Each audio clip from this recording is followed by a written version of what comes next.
Yang sudah hadir beribadah memuji Tuhan dan berdoa kepada Tuhan. Kami tahu ada rencana Tuhan yang terus terjadi di dalam hidup kami, semakin indah dan semakin baik, sehingga semua problem masalah bisa teratasi oleh karena kekuatan Tuhan yang Kau berikan kepada kami. Dan kami berdoa bagi pemimpin pujian dan juga singer, pemain musik, multimedia, Engkau berkati Tuhan. Dan juga kesaksian Bapak JM Damanik, Tuhan berkati. Biarlah Engkau kuatkan panggilan-Mu, Engkau kuatkan pilihan-Mu, sehingga Bapak JM Damanik boleh memenangkan keluarganya, bersama-sama ikut kepada Tuhan, memenuhi panggilan amanat agung, yaitu bertobatlah, kerajaan Allah sudah dekat. Terima kasih Tuhan. Kami berdoa bagi sidang jemaat Tuhan yang belum dapat hadir karena malas. Tuhan jamah, ketuk pintu hati mereka, lembutkan mereka, insapkan mereka, supaya Roh Kudus menginsapkan yang malas, supaya mereka mau datang kepada Tuhan dan sungguh-sungguh menyembah Tuhan. Dan yang sakit Engkau sembuhkan, yang lemah Engkau kuatkan, yang susah Engkau hiburkan, yang terikat Engkau lepaskan dalam nama Yesus. Yang merasa miskin dan kesusahan Engkau berkati dengan berkat-Mu yang berlimpah. Yang sudah hadir dengan sukacita, dengan rasa lapar dan haus akan Tuhan, mari tambahkan terus berkat-Mu sampai 100 kali lipat, bahkan berlipat kali ganda. Dan apabila ada roh iblis, roh setan yang mengganggu ibadah kami ini, khususnya pemberitaan firman ini, diganggu iblis, kami tolak gangguan setan dan tipuan setan dalam nama Yesus. Segala kekhawatiran, ketakutan, kecemasan, kebimbangan kami tolak dan kami tengking keluar dalam nama Yesus. Biarlah hati yang tulus ikhlas kami menghadap Tuhan dan menghadap perjamuan Tuhan, menerima roti dan menerima firman Tuhan sebagai roti dan firman Tuhan sebagai air kehidupan. Terima kasih Bapa. Di dalam nama Yesus kami berdoa dan menyambut firman-Mu dengan sukacita. Haleluya, haleluya, haleluya. Semua yang percaya berkata amin. Silakan duduk Bapak Ibu. Haleluya, shalom. Tuhan akan terus bekerja sampai akhir zaman. Amin. Saudaraku, Tuhan itu selalu memanggil, tetapi banyak yang tidak mendengar panggilan. Memang panggilannya lembut sekali, tidak ada unsur paksaan. Dia berkata, marilah kepadaku, hai kamu orang-orang yang susah, orang-orang yang tertekan, orang-orang yang berbeban berat. Aku akan memberikan sentosa, damai sejahtera. Haleluya.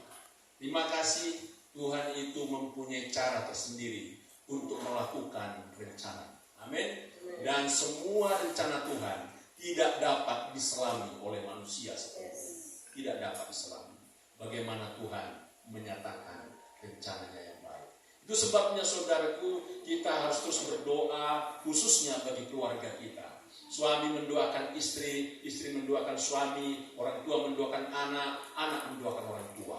Itulah namanya keluarga. Saling mendoakan, saling menguatkan, saling menasehati, saling mendorong maju bersama-sama untuk masuk ke dalam kerajaan surga. Amin. Jangan kita saling membiarkan dan saling acuh tak acuh. Itu namanya pekerjaan yang kurang baik. Sedangkan bangsa ini, sedangkan orang lain mau kita dorong untuk maju bersama Tuhan. Mengapa kalau keluarga kita enggak kita dorong? Memang ibu-ibu harus sedikit agak merepet kalau bapak-bapaknya agak malas beribadah. Amin. Memang bapak-bapak sedikit harus tegas kalau mama malas beribadah. Orang tua sedikit agak tegas kepada anaknya yang malas beribadah. Karena inilah namanya saling menasehati satu dengan yang lain. Amin. Menasihati itu tidak pernah putus. Amin. Saya juga tidak akan pernah berhenti menasihati. Setiap hari menasihati. Saking enaknya menasihati, saya duduk seperti ini. Enak menasihati. Ya, kenapa kalau saya berdiri makan tenaga? Darahnya naiknya agak payah gitu ya. Jadi saya capek kali. Dia kalau duduk ya naiknya kan santai dia. Jadi khotbah itu santai. Karena khotbah ini bukan keren-kerenan. Ada orang kan berdiri keren dengan jasnya yang mahal. Oh, nggak perlu itu jas. Nggak perlu itu jubah. Yang perlu firman yang disampaikan lewat mulut saya. Yang memerdekakan, yang membebaskan segala yang terikat. Untuk apa jubah yang mahal? Untuk apa jas yang mahal? Kalau itu hanya keren-kerenan secara dunia. Betul, saudaraku. Iya kan, banyak orang, tongam lipat ditai. Kalau hanya tongamnya saja tidak membawa kebenaran. Tongamnya saja tidak membawa kebenaran. Dan tongamnya saja tidak akan membawa saudara ke surga. Tetapi firman yang disampaikan ini, yang tertanam di dalam hatimu, dan yang kau terima, dan berakar bertumbuh dan berbuah, itulah yang menghantarkan kamu ke surga.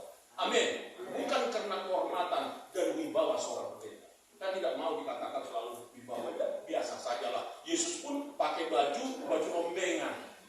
Mana ada baju yang mahal dipakai Yesus? Dia dari kalangan orang miskin kok. Orang tuanya orang miskin. Yusuf itu seorang tukang kayu. Dan Maria itu seorang tukang angkat air. Ya sampai-sampai miskinnya gitu, ya lahirnya di kandung domba. Dipalungkan lagi. Kalau di sini kan nggak ada biru-biru ya. Yang di Israel yang ada kandung domba ya kan. Kalau orang Batak miara apa? Miara gondit kan. Jadi kalau Yesus lahir di tanah Batak, itu lahirnya di kandung gondit. Di Palaka. Itulah ngeriin. Ya kita aja masuk ke kandung gondit bangun setengah mati. Tapi Yesus kalau lahir di tanah Batak itu di Palaka, tempat makanan gondit itulah. Karena di tanah Batak nggak ada yang miara biru-biru, nggak ada yang miara biru-biru.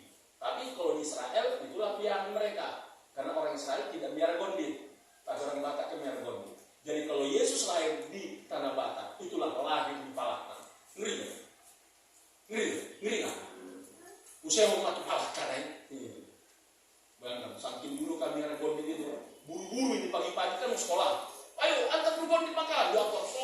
Ke sepeda. Baru Palaka. Langsung pulang. Palaka. Nah saat dulu pihaknya dikonekan yang idan di Palaka ini sangat dulu bapak. Oke lah. Kalau mau ke sekolah. Jadi itulah yang saya alami. Saya lahir di kampung air kosi yang sekarang si Jandres ya kan. Jandres bapak kembar ada di sana, gantian kita jadi. Dia lahir di Duri, dia kayak Kosik, saya lahir dia Kosik, saya ke Duri. Jadi gantian, posisinya jadi gantian. Karena kalau saya dia Kosik, sudah saya bilang, tidak akan maju saya dia Kosik ini, tidak akan maju. Pastilah ngikut papa saya, jadi karyawan kebon, PT Plantagen. Karena bapak saya seorang kerani cek buah di Plantagen Peranglaban yang paling jujur melakukan tugas. Biarpun buah mentah punya lainnya kandung, dia buang buah mentah. Tak, bos itu mau kau buah mentah. Iya, itu kan belum berondolan 3, belum masih hijau ambil. Layo saya harus tunduk kepada perusahaan karena saya digaji perusahaan. Sampai pensiun ayah saya punya jabatan tukang kerani cek buah. Saya bangga juga lah, karena cek buah ini santai kerjanya. Dia orang sudah pergi ke lapangan, dia di kantor nunggu buah. Setelah buah keluar ke pinggan, mulai dia melecet. 1, 2, 3, 4. Mana yang mentah dia buang. Itulah kerja ayah saya dengan 10. Pak Jen Medaman 10, 8 laki-laki 2 perempuan. Inilah satu sejarah yang tidak bisa saya lupakan. Namanya keluarga ya. Dan ayah saya sudah meninggal 10 tahun yang lalu dan tinggal ibu saya tinggal di sana dan adik-adik saya. Tapi puji Tuhan, yang 10 ini masih hidup semua. Dan sayalah anak yang pertama dipanggil Tuhan menjadi hamba. Haleluya. Luar biasa saudara. Biarpun ini gereja kita ini sederhana, tapi ini dibangun dengan iman. Amin. Bukan dibangun dengan donatur yang kaya, tapi dibangun dengan doa. Ini dibangun dengan doa. Saya berdoa, Tuhan bantulah. Tuhan utuslah. Ya, Pak Damani ketahui ini yang diutus Tuhan ini Amerika. Orang Amerika datang sini, orang Australia datang sini, orang Nigeria datang sini, orang Korea datang sini. Berapa bangsa datang ke sini? Nigeria, Amerika, Australia, Korea. 4 negara datang ke sini membangun gereja ini dan membangun PKI. 4 negara lewat doa dari seberang lautan, negara-negara. Selesaikan ini, walaupun ini sederhana, tapi 4 negara yang Pak. Kenapa? Karena saya berdoa, kita berdoa. Amin. Amin. Saya tidak punya kebun sawit sepotong pun. Saya tidak pernah cetak batu bata 1 biji pun. Saya tidak pernah BHL di PTA di setengah hari pun. Tidak pernah saya BHL di PTA di setengah hari pun. Cetak batu bata sebiji pun. Nanam sawit sepotong pun tidak. Saya hanya berdoa di dalam nama Yesus. Berdirilah ini. Dan ini gempar sampai dikatakan gereja pendeta Lubis. Gempar itu karena pertama kali gereja pendeta Lubis ini. Tapi jangan bilang gereja saya ini, gereja Tuhan. Amin. Karena Tuhan yang membangun dari 4 negara. Dahsyat. Biarpun ini sini permanen, ini suasananya dahsyat. Bukan kualitasnya, bukan kualitas gedungnya yang kita lihat, tapi kualitas iman yang menggerakkan dari 4 negara. Amin. Amin. Iya, itu yang kita lihat. Bagaimana orang ini bisa datang? Oh, ada satu lagi dari Kanada. Dari Kanada satu yang membiayai operasi saya di rumah sakit. Waktu saya jatuh, ini lepas tangan, dibiayai orang Kanada. Waktu saya bilang, Mister, saya ada sakit. Oh ya, apa masalahnya? Sel lengan tertarik ke jantung. Oke, bawa ke Cepron, katanya orang Kanada. Saya bawa ke Cepron, periksa di Cepron. Wah, ini nggak ada alatnya di sini. Bawa ke rumah sakit baru, dibawa. Pastor, nanti biayanya minta dari dokter ya, saya bayar semua. Maka selesai dioperasi, langsung dibawa pulang, bawa faktur dari dokter, kasihkan sama orang Kanada, dia bayar semua. Luar biasa. Baru satu lagi, Honda Civic yang baru diberikan orang Australia, namanya Alan Gold. Itu luar biasa. Bagaimana saya mau merasakan bagaimana hebatnya Tuhan menyatakan mujizatnya. Kalau ada orang berkata jemaat pendeta lebih sedikit, ngapain banyak kalau tidak beriman? Biarlah sedikit, tapi yang sedikit itu doanya luar biasa. Amin. Karena Tuhan bilang 2-3 orang saja pun berkumpul, aku ada di tengah kamu. Amin. Tidak perlu banyak-banyak, tapi kalau ada yang banyak beriman, bagus. Banyak, tapi beriman semua. Jangan banyak separuhnya beriman, separuh lagi tidak. Hanya pendengar. Ya untuk apa kan? Harus beriman. Karena iman mengandung kuasa dan otoritas. Orang yang beriman, doanya akan didengar Tuhan. Amin. Orang yang beriman akan menggoncang dunia ini. Amin. Kemarin saya lihat di Facebook, ada seorang pesiar. Wah, ini saya sedang di Belanda. Taman bunga yang paling indah di Belanda. Saya lihat, Tuhan, saya mau lihat taman bunga yang paling indah di Belanda. Maka saya share kepada saudara, ayo kita ke Belanda, ya kan?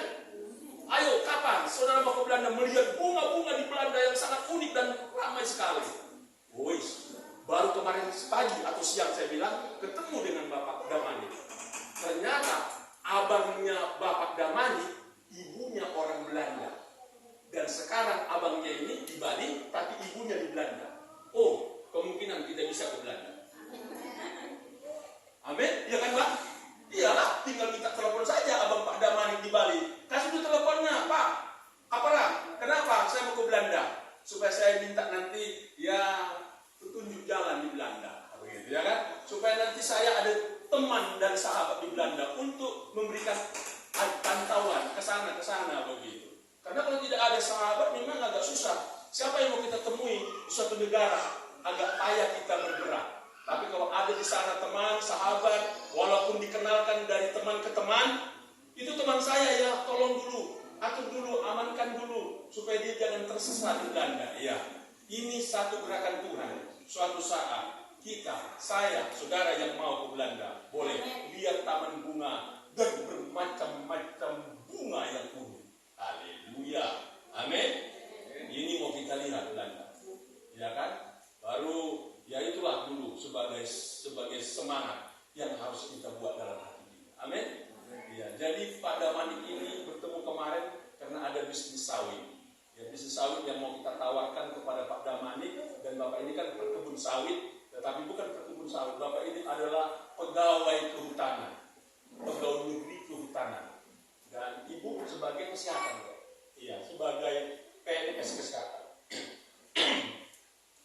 Ketemu dan bercerita, dan akhirnya kita ceritakan Injil keselamatan.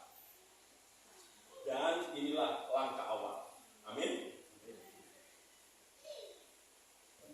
Inilah langkah awal Bapak Damanik akan jumpa dengan jalan kebenaran dan keselamatan.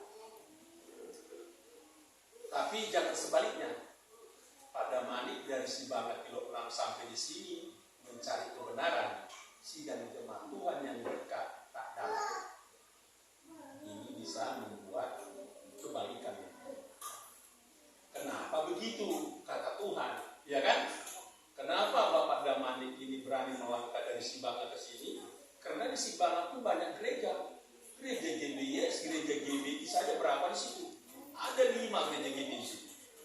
Tapi kenapa harus ke sini? Itulah rencana. Mari kita tangkap rencana Tuhan. Karena rencana Tuhan pasti yang paling tepat. Amin. Itu sebabnya kita mau sama-sama merenungkan firman Tuhan ini. Karena Tuhan mau kita paham betul. Jangan salah melangkah mengiring Tuhan. Karena dunia ini mempunyai banyak ragam pesona. Amin. Dunia ini banyak ragam pesona. Karena banyak juga orang-orang yang beriman gugur imannya karena pesona dunia. Amin. Pesona dunia, godaan dunia, bujuk rayu dunia, dan keindahan dan kemolekan dunia ini. Amin.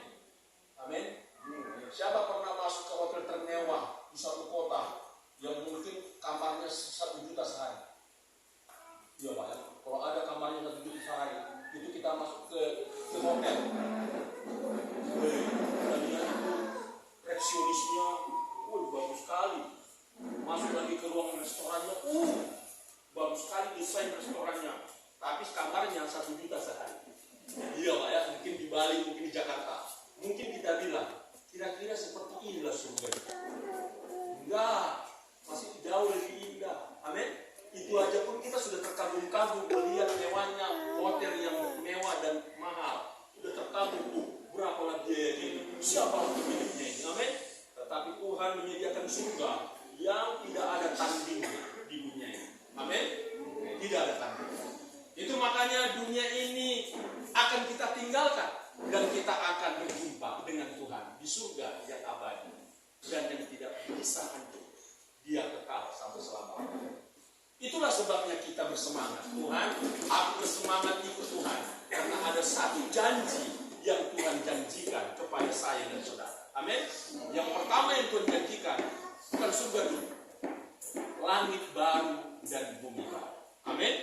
Langit baru dan bumi baru yang akan diperintah oleh Yesus sebagai Raja. Amin. Di sana kita akan hidup damai dan penuh sukacita. Haleluya. Selama 1.000 tahun itu kerajaan kita. Dan umur manusia paling muda mati 100 tahun. Jadi kalau ada mati 100 tahun itulah mati muda dalam kerajaan 1.000 tahun. Jadi ada yang mati dan masih ada yang lahir. tetapi tidak ada lagi air mata. Amin. Ada yang lahir, ada yang mati, tapi tidak ada lagi air mata. Kenapa? Karena semuanya tidak ada lagi yang menyakitkan. Tidak ada lagi kuman penyakit. Tidak ada lagi rumah sakit. Tidak ada lagi pabrik. Tidak ada lagi laut. Yang ada hanya sungai yang jernih dan airnya bagaikan kristal. Inilah yang akan kita temui nanti. Dan di sini ada juga taman bunga yang indah seperti yang ada di Belanda. Waduh, ini dia saudaraku. Itu makanya Belanda itu sepertinya Taman Eden begitu. Taman bunga yang indah. Dan di dalam kerajaan 1000 tahun nanti, taman bunga yang ada di Belanda itu ada nanti di kerajaan 1000 tahun. Ini bunganya indah sekali, berwarna-warni, lapangan bunga. Jadi lapangannya itu nanti bisa nanti berhektar-hektar bunga semua dan berwarna-warni. Amin. Inilah yang mau kita harapkan kita lihat dalam kerajaan 1000 tahun. Haleluya. Itu sebabnya saudara, kita harus menuntaskan bagaimana sebenarnya kita mengambil sikap untuk mengiring dan mengikut Tuhan. Mari kita buka Alkitab kita dari 1 Petrus pasal yang pertama ayat yang ke-17 sampai dengan ayat yang ke-25. 1 Petrus pasal 1 ayat 17 sampai dengan ayat yang ke-25. Apa dikatakan sama-sama kita baca? 1, 2, 3. Dan jika kamu menyebutnya Bapa, yaitu Dia yang tanpa memandang muka, menghakimi semua orang menurut perbuatannya, maka hendaklah kamu hidup dalam ketakutan selama kamu menumpang di dunia ini. Yang ke-18. Sebab kamu tahu bahwa kamu telah ditebus dari cara hidupmu yang sia-sia, yang kamu warisi dari nenek moyangmu. Itu bukan dengan barang yang panah, bukan pula dengan perak atau emas. 19. Mainkan dengan darah yang mahal, yaitu darah Kristus yang sama seperti darah anak domba, yang tak bernoda dan tak bercacat. Ayat 20. Ia telah dipilih sebelum dunia dijadikan, tetapi karena kamu baru menyatakan dirinya pada zaman akhir. Ayat 21. Oleh Dialah kamu percaya. Oleh Dialah kamu percaya kepada Allah yang telah dari antara orang mati dan yang telah memuliakannya, sehingga imanmu dan pengharapanmu tertuju kepada Allah. Ayat 22. Haleluya. Karena kamu telah menyucikan dirimu oleh ketaatan kepada kebenaran, sehingga kamu dapat mengamalkan kasih persaudaraan yang tulus ikhlas. Hendaklah kamu bersungguh-sungguh saling mengasihi dengan segenap hati. Ayat 23. Haleluya. Karena kamu telah dilahirkan kembali bukan dari benih yang panah, tetapi dari benih yang tidak panah, oleh firman Allah yang hidup dan yang kekal. Sebab semua yang hidup adalah seperti rumput, dan segala kemuliaannya seperti bunga rumput. Rumput menjadi kering dan bunga gugur. Ayat 25. Tetapi firman Tuhan tetap untuk selama-lamanya. Inilah firman yang disampaikan Injil kepada kami. Saudaraku, ini satu pernyataan yang hebat, ya, bahwa manusia harus melewati pintu keselamatan. Amin. Manusia harus menyadari bahwa kita membutuhkan juru selamat. Manusia harus menyadari bahwa kita membutuhkan satu raja, bukan raja manusia, raja kekal. Raja kekal. Karena raja manusia ada batasnya. Seperti yang kita tahu, Jokowi diagung-agungkan sebagai presiden yang baik dan yang handal. Tetapi tahun 2024 dia harus habis dan kandas. Dan harus diganti. Itulah namanya kerajaan manusia kandas, habis. Habis masa jabatan. Tapi Yesus dia raja. Dia adalah raja yang kekal. Amin. Raja yang abadi, yang tidak pernah digantikan siapapun. Itu sebabnya saudara, kita harus mau dipimpin oleh Yesus sebagai raja. Karena dialah yang sanggup memimpin kita kepada kerajaan yang kekal. Kerajaan 1000 tahun. Bahkan kerajaan selama-lamanya. Itulah surga yang akan diberikannya kepada kita semua. Tetapi saudaraku, banyak manusia terlena bahwa kerajaan dunia ini dianggap mampu. Kerajaan dunia ini dianggap mampu. Saudaraku, kerajaan dunia ini hanya mampu memimpin kita paling lama 80 tahun. 80 tahun kerajaan dunia harus habis. Artinya selama kita hidup di dunia ini, ada batas umur. Amin. Ada batas umur, tidak bisa dilawan. Kematian harus pasti kita alami. Tetapi bagi orang yang beriman, kematian bukanlah akhir segala-galanya. Tetapi bagi orang yang beriman, kematian adalah awal dari kehidupan yang berbahagia. Jangan takut mati, tapi jangan bunuh diri. Amin. Biarlah waktu kematian Tuhan yang menentukan. Dan kita harus siap mati menurut waktunya Tuhan. Karena kematian adalah awal dari kehidupan yang benar bahagia. Karena kita akan bertemu dengan Tuhan. Maranatha, haleluya, Tuhan datang dari surga, bangunlah segera, siapkan dirimu kawan, Tuhan mau datanglah. Itulah indahnya orang mau sampai ke surga. Ini enak, lagunya aja enak. Kenapa? Tapi kenapa banyak orang berkata, saya belum mau sungguh-sungguh ikut Tuhan. Kenapa? Masih manis dunia ini, masih enak dunia ini. Karena dia tidak tahu lebih enak yang dijamin oleh Tuhan. Amin. Lebih indah yang dijanjikan oleh Tuhan. Karena mereka masih belum tahu, maka dia bilang dunia ini masih manis. Tetapi orang yang sudah tahu, mengenal kebenaran, mengenal Yesus, ikut Yesus lebih manis daripada ikut dunia ini. Amin. Suatu saya Metodis, kami kan dikumpulkan anak-anak remaja. Maka diajak nyanyi-nyanyi. Nyanyinya begini, saya pun bingung waktu masih remaja. Yesus yang termanis wajib. Kok Yesus ini kok manis buat jiwa saya? Tapi kayak itu bilang, wajiwaku, wajib. Tapi setelah saya nyanyi tadi ya, enak bukannya.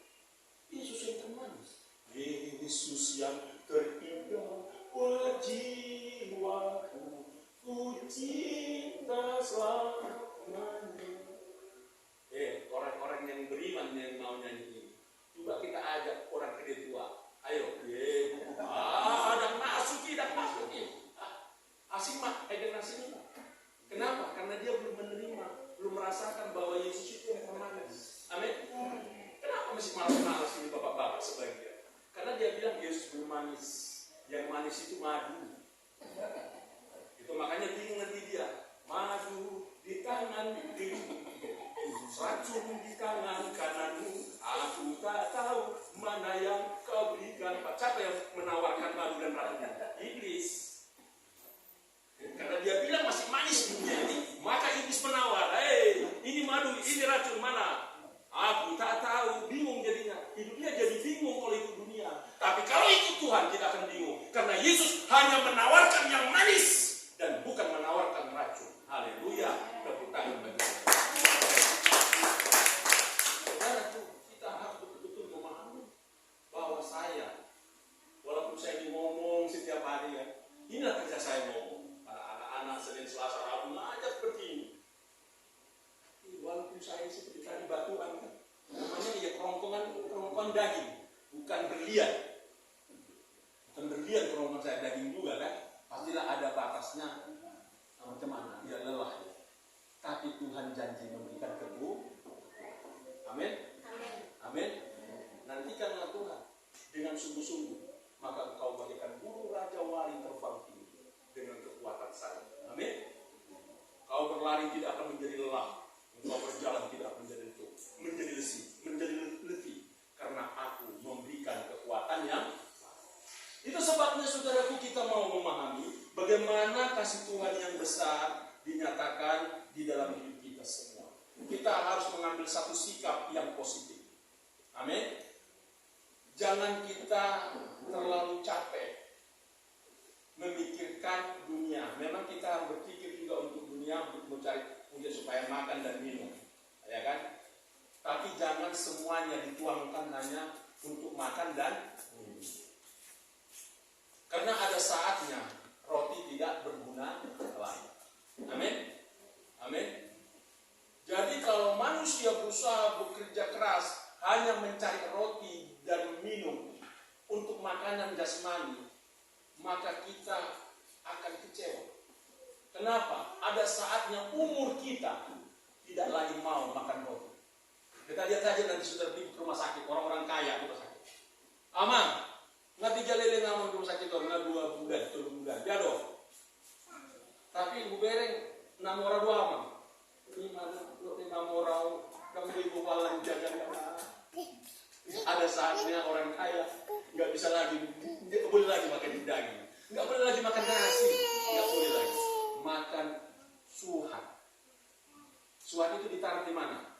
Di pinggiran kampung. Yang nanam siapa? Dede-dede. Orang-orang kampung ya kan nanam suhat lagi. Itulah dikasihkan makanan orang kaya ini. Karena sudah kena penyakit, kena penyakit gula, penyakit macam-macam ya kan. Inilah makan. Wah, alamun misi dong. Alam minyak amat tabun sepinggir desa di sana. Jadi puasa di luar mutua dan jaga dia. Dan di luar dokter dia menjaga. Dan di luar dokter dia mengalang tabu-tabu. Oma, bayangkan kaya dia. Suhak madialah. Asa bangun. Asa undang termati. Jadi ada saatnya orang kaya pun diberhentikan Tuhan makan yang enak-enak. Kenapa? Karena selama hidupnya dia tidak perlu Tuhan. Selama hidupnya dia bersenang-senang dengan makanan yang enak. Akhirnya tubuhnya pun menolak. Dan gue deh, kata-kata bialamu. Nah, itu makanya jangan kita ini suka juga makan yang enak. Sekali-sekali makan ubi. Amin.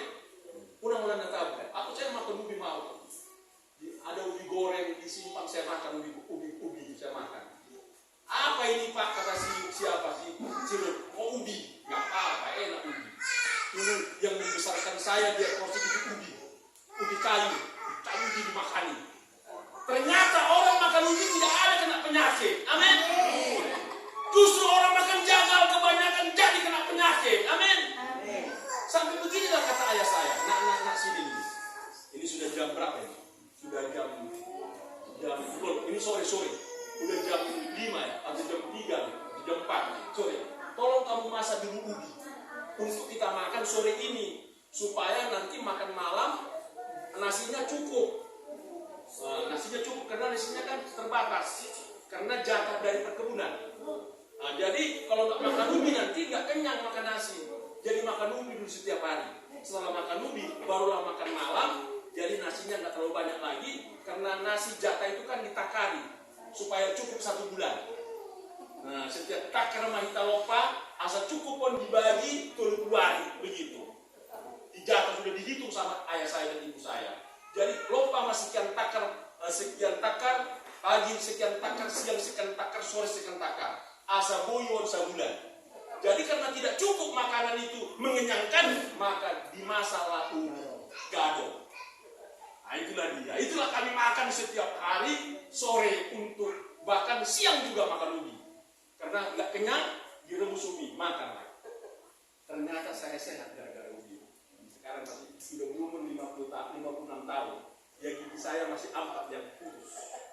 Bagian depan masih banyak. Sampai dulu tidak ada odol gigi. Orang odol gigi pun sabun mandi pun tak ada, dibeli orang tua saya. Namanya pun di kebun-kebun. Akhirnya mandi pun pakai sabun batang cucian ini. Baru sikat gigi pun anak sikatnya digosok sabun batang ini, disikat giginya pakai sabun ini. Bukan sabun itu juga diambil sikatnya kan disikat gigi pakai sabun itu. Bayangkan saking hebat, tapi nggak pernah sakit, sehat sampai sekarang. Amin. Sehat. Karena keluarga besar saudaraku diberilah ikan kresek, dibakar 1, 2, 3, 4, 5. Itulah dimakan dengan daun ubi, dengan nasi, dengan kangkung atau dengan genjer. Itulah yang membesarkan saya. Lalu gratis semua, daun ubi gratis, genjer gratis, baru kangkung gratis, ya kan? Yang dibeli cuma ikan asin dan garam, beras gratis. Dari anak petani, dari anak miskin, ya puji Tuhan. Karena saya bertobat mengenal Yesus dari yang miskin, amin, amin. Karena saya bertobat mengenal Yesus dari yang miskin, saya pikir kita semuanya datang dari latar belakang orang kampung, amin. Tahu tadi kita sudah dulu. Ana walangi ngadialah kami. Amin. Saya lupa dulu.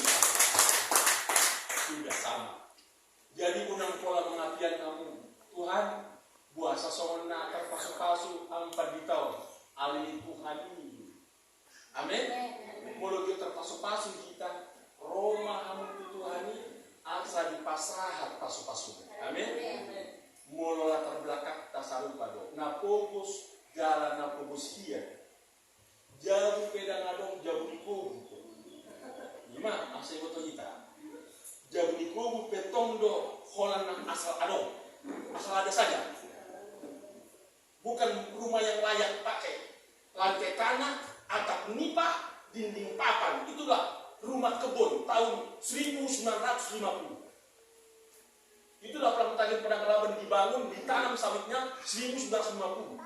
Lantai tanah, atap nipa, dinding papan. Itulah dia. Itulah perumahan PT yang dibangun oleh Belanda di Padang Laban. Sampai sekarang masih ada. Tapi sekarang sudah pakai tembok. Sudah tembok semua. Ya, sudah bagus. Tapi dulu itulah saya alami. Karena saya lahir tahun 1967. Sampai tahun 70. Itu masih ada. 67, 76. Baru tahun 80 barulah dibangun PT Rumah Tembok. Tahun 80 ke atas. Saya tahun 82, tahun 85. Tahun 82 saya sudah tamat SMP dan masuk ke SMA. Di SMA saya putus sekolah 2 tahun, hanya 2 kelas 2 SMA putus. Ayah saya bilang kamu stop tidak sekolah lagi. Jangan mau sekolah lagi. Kenapa? Adikmu ada 9.